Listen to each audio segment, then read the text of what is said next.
Today we're talking about Fundamentals! Fundamentals are all of those very bases of drawing, all of the skills that you need to know and apply in your drawing process. And even before that. That includes observation skill. Watch this video about this amazing technique to observe your subject. Using these fundamentals in a correct way will allow you to have a better drawing experience and to enjoy the process even more. How is this process related to building blocks? Let's find that out. I'm Gus and this is Wild Gus Illustration. Very often the key is to simplify.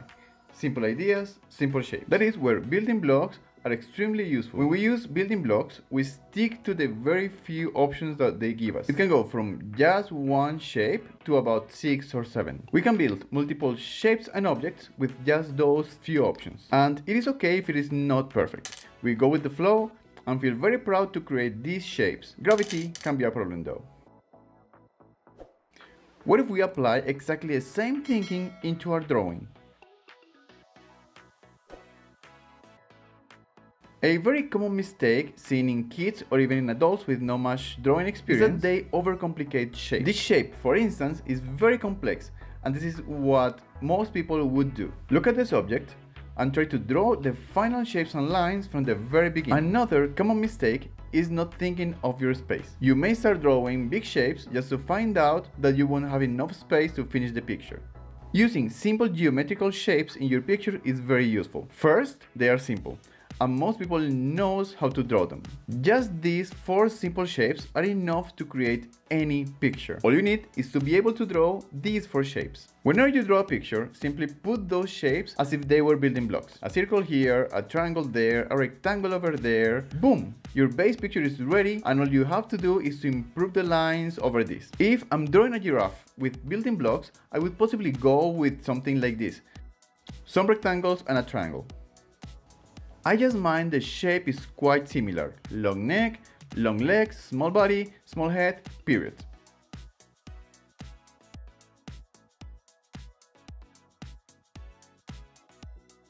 A big advantage we have over building blocks is that we can modify our shapes to our own needs, position them in different angles, always keeping these 4 shapes in mind.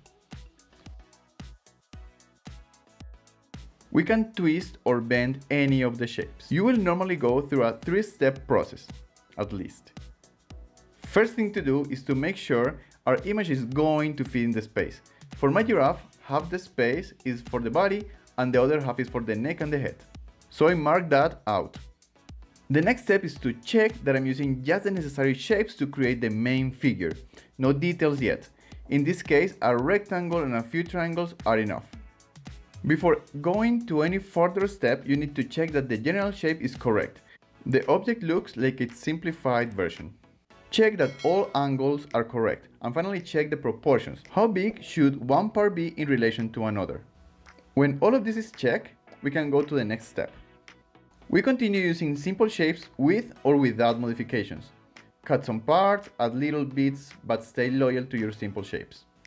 For this example, I need to make some parts rounder, so I use circles to mark these points. At this point, I also mark joints and add extra parts if necessary.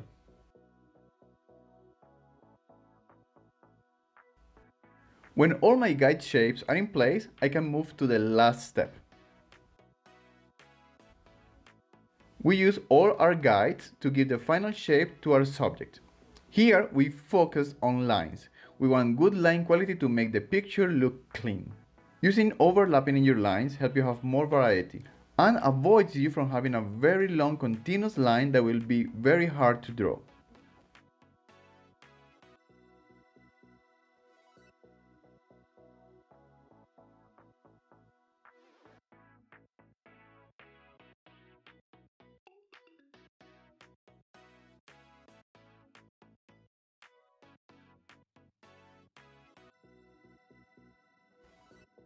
Add some final lines to show texture, muscles or bones or spots, and your drawing is ready to be colored or to be left as line art.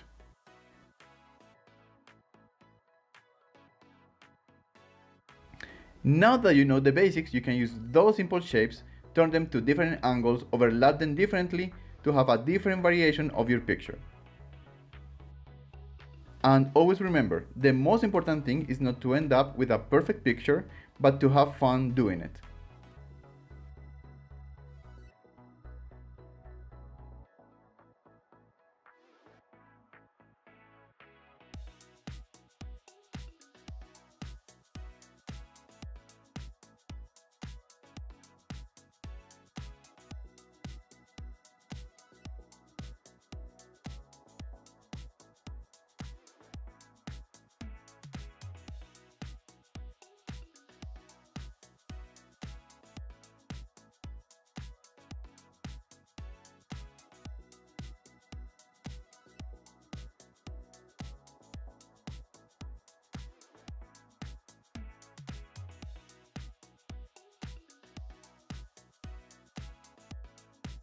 I hope you like this video and that you can apply it in your everyday drawing.